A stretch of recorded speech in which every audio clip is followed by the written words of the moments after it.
Hanya bermain saja. Bab 141. Rehan memberikan urusan pekerjaan kantornya kepada wakilnya. Dan dia dengan sepenuh hati merawat dan menjaga Yuki. "Yuki, kamu makanlah." Bibi Dewi meletakkan makanan di ranjang Yuki. Padahal Bibi tahu Yuki tidak bisa mendengarnya, tapi masih menasihatinya. Yuki dengan mata yang berlinang air mata, dia kehilangan ceria dan hanya terdiam menatap Bibi Dewi, tidak memiliki respon apapun.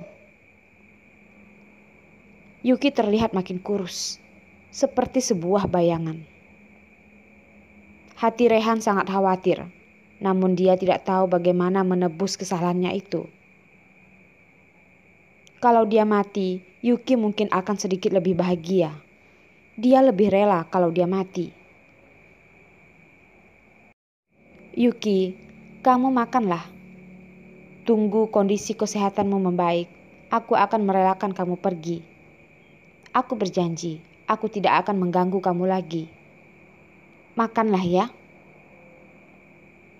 Rehan dengan nada yang begitu rendah, hanya sayang Yuki tidak bisa mendengar apapun. Yuki masih terus menolak untuk makan. Bibirnya tertutup begitu rapat dan tidak minum air sedikit pun. Kalau bukan dokter yang memberikan asupan makanan melalui suntikan, dia mungkin sudah mati kelaparan dan mati kehausan. Rehan khawatir hingga mau berlutut di hadapan Yuki.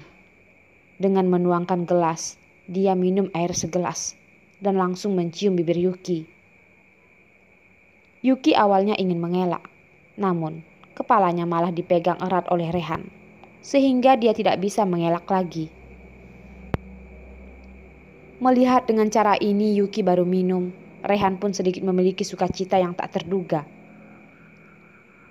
Sejak saat itu, makanan Yuki dibuat menjadi cairan.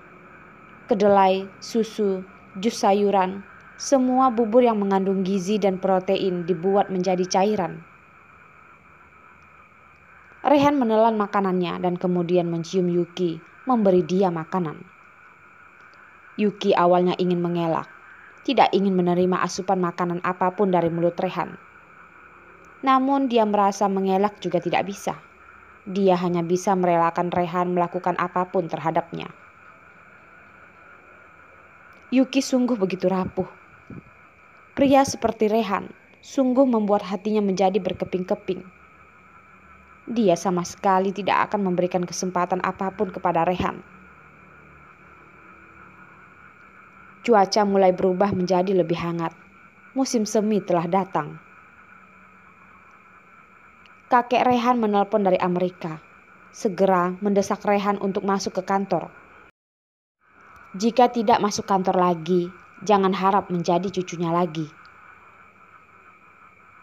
Rehan tidak berdaya dan akhirnya ia terpaksa untuk masuk ke kantor dan menyerahkan Yuki kepada Bibi Dewi untuk mengurusnya. "Bibi Dewi, kamu harus menjaga Yuki baik-baik. Kalau dia ada apa-apa, kamu cari aku." Telepon Rehan berbunyi. Suatu telepon asing. Nomor ponsel ini hanya teman dekat yang tahu. Rehan mencoba mengangkat telepon itu. "Rehan, kamu sebenarnya telah berbuat apa kepada Yukiku? Kenapa ponselnya tidak bisa dihubungi? Kenapa dia tidak mengangkat teleponku? Kalau bukan pakai nomor orang lain menelpon kamu, apakah kamu tidak akan mengangkat telepon?" Perkataan Nindi seakan menampar wajahnya, dan suaranya terdengar sangat emosi. Rehan ingin mengatakan sesuatu kepadanya, namun tidak tahu harus bagaimana berkata. Penyakit Yuki ini sudah benar-benar membuat kearoganannya runtuh. "Rehan, kamu jangan pura-pura lagi. Aku tahu ini kamu. Kamu berbuat apa pada Yuki?" Rehan tidak berbicara. Nindi merasa makin aneh. Sebenarnya dia merasa Rehan tidak cocok dengan Yuki. Tapi karena Yuki pernah berkata ingin mau mencoba dengannya, dia memutuskan untuk mendukung keputusan Yuki. Akhirnya, orang yang baru tinggal bersama Rehan tidak lama membuat Yuki hilang. Ditelepon juga tidak bisa. Sungguh membuat orang kebingungan. Setelah diam agak lama dengan nada yang berat dan dengan sedih membuat Nindi terkejut. Nindi, kamu kemarilah. Yuki, dia sudah tuli.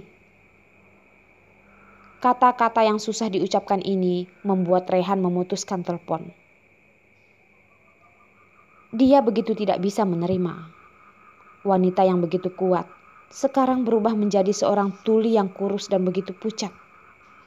Setiap hari berbaring di atas tempat tidur, benar-benar kehilangan pengharapan. Dia begitu tidak bisa menerima. Ini semua adalah dosa yang dia buat. Melihat teman baiknya Nindi, Yuki terlihat lebih berwarna. Yuki, kamu kenapa bisa menjadi seperti ini? Nindi begitu melihat Yuki, matanya langsung meneteskan air mata. Yuki meneteskan air mata yang sudah lama berlinang, dan akhirnya semuanya dilampiaskan saat itu. Dua orang itu berpelukan dan menangis sedih. Yuki, ayo, aku bawa kamu keluar dari sini. Nindi menarik selimut Yuki dan ingin menggendong Yuki. Nona Nindi, kamu tidak boleh begitu. Kalau kamu bawa Nona Yuki pergi, aku bagaimana bertanggung jawab kepada Tuan Rehan? Begitu kata Bibi Dewi menghentikan langkah Nindi. Tuan mau merawat Yuki baik-baik. Kalau Nona Nindi membawa Yuki pergi, dia sungguh tidak bisa bertanggung jawab. Aku akan menelpon Rehan. Nindi langsung mengambil telepon menelpon Rehan. Rehan, aku mau bawa Yuki pergi. Aku hanya mau mengatakan padamu, kalau tidak kamu akan menyusahkan pembantumu. Nindi dengan begitu tidak sopan berbicara. Rehan sudah melukai Yuki begitu dalam. Dia pun sudah melukai hatinya. Diam. Telepon itu hanya bisa terdiam begitu lama. Saat Nindi ingin menutup telepon itu, Rehan akhirnya berkata. Dengan ringan dia berkata, "Baiklah Nindi, gantikan aku merawat Yuki. Ini salahku. Aku benar-benar bersalah padanya." Bagus kalau kamu tahu itu. Rehan, kamu benar-benar seperti orang gila. Nindi, aku ada satu kartu emas untuk Yuki.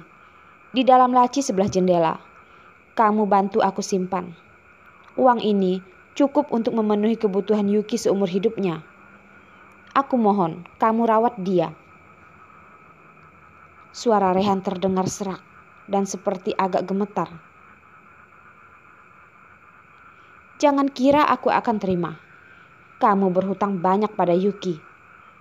Sebuah kartu emas, 10 kartu pun tidak akan cukup. Nindi membuka laci itu dan mengambil kartu emas itu lalu memasukkannya ke dalam tas. Langsung meminta Bibi Dewi memanggilkan taksi dan memapah Yuki berjalan. Tubuh Yuki terlihat begitu rapuh. Nindi pun membantu memandikannya dan memberikan dia makanan yang mudah dicerna. Baru dia beres-beres dan mandi, tak lama teleponnya berbunyi. Hati Nindi langsung seperti terkejut. Ternyata itu telepon dari Ethan.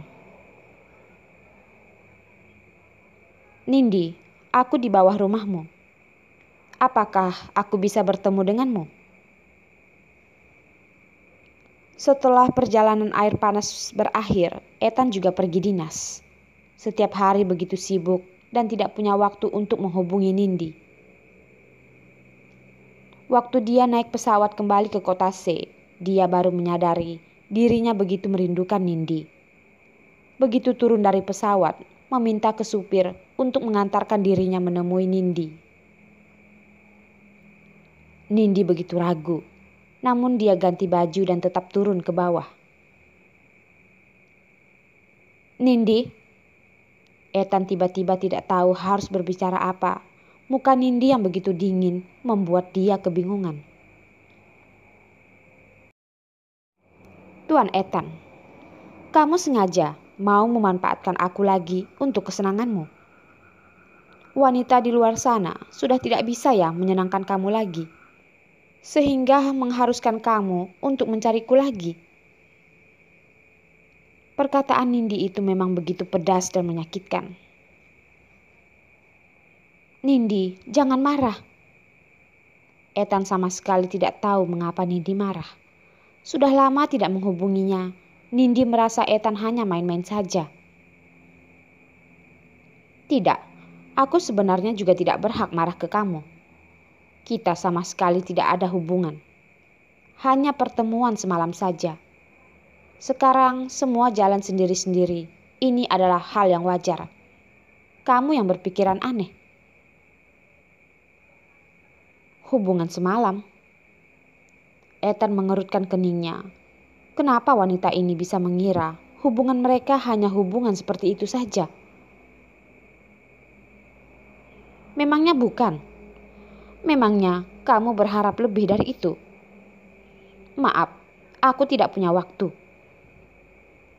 Setelah Nindi selesai berbicara dan membalikkan badannya untuk bersiap naik ke atas, ia merasa kemarahan dan kedengkiannya begitu terlampiaskan. Lengan tangannya tiba-tiba ditarik oleh Ethan. Nindi, jelaskan padaku. Raut wajah Ethan terlihat bingung, tapi dia tahu dari nada bicara Nindi terdengar bahwa perasaannya sedang tidak baik. Mau jelaskan bagaimana lagi? Aku sudah sangat jelas. Malam itu hanya hubungan semalam saja. Kamu hanya mainanku saja. Aku juga hanya mainan saja. Hubungan kita sudah berakhir di malam itu. Anggap saja aku mabuk waktu itu. Jangan kamu anggap serius. Mainan? Nindi, kamu hanya mainan saja. Raut wajah Ethan seketika terlihat pucat dan terdiam. Ya, hanya mainan. Kamu ingin aku beri kamu uang sekarang? Maaf, aku tidak bawa dompet. Kamu potong dari gajiku saja. Nindi sama sekali malas meladeni Ethan. Nindi, kalau aku katakan padamu bahwa aku serius padamu, tidak hanya menganggap itu hanya hubungan semalam. Bukan hanya hubungan semalam. Lalu apa maksudmu kamu yang begitu dingin padaku di hari kedua pagi hari kita bertemu? Lalu kamu dengan sendiri melihat kalungku. Kamu tidak langsung memberikannya padaku. Kamu malah meminta pelayan memberikannya padaku. Apa maksudmu semua ini? Beritahu aku, apa maumu? Kata Nindi. Nindi, kamu salah paham. Pagi itu, aku ada urusan kantor. Waktu kamu masuk, CEO sedang presentasi pekerjaan. Kamu juga lihat kan? Aku memang melihat kalungmu dan meminta pelayan memberikannya padamu. Karena aku mengira perasaanmu sedang tidak baik, tidak ingin menghiraukanku. Ethan menjawab dengan jujur. Nindi sedikit pun tidak percaya. Dia berkata, Ethan, tidak usah berkata lagi. Meskipun apa yang kamu bilang itu benar, juga sudah terlambat. Aku sudah tidak memiliki perasaan apapun padamu. Tidak ada perasaan. Ethan mengulangi lagi perkataan Nindi. Saat Nindi mau menundukkan kepala, badannya langsung dipeluk oleh lengan dalam dekapan. Dekapan yang begitu hangat membuat Nindi terdiam. Baru ingin mendorong Ethan, bibirnya mendekat kepada Nindi dan dengan suara yang ringan membisikkan ke telinganya. Nindi, jangan marah. Aku tahu kamu suka padaku. Ini semua salahku. Sebelumnya terlalu sibuk dan tidak menghiraukan kamu. Tolong, jangan marah lagi. Dekapan yang begitu hangat hingga ke leher Nindi. Bau parfum Ethan itu menutupi Nindi. Nindi ingin mendorongnya dengan tangannya, tapi sungguh tidak berdaya. Aku marah. Aku benar-benar marah. Kenapa ada orang seperti kamu ini? Setelah bersama-sama hari ini, berikutnya memasang wajah dingin. Aku benci kamu. Aku benci kamu. Nindi merasa disalahkan. Matanya berlinang-linang. Suaranya terdengar tak begitu jelas. Dengan erat Ethan memeluk Nindi dan mengusap air matanya. Nindi, jangan menangis lagi. Aku sayang padamu. Ini semua salahku. Aku tidak akan mengulanginya lagi. Ciuman itu akhirnya jatuh ke bibir Nindi dan mereka pun bermesraan bersama.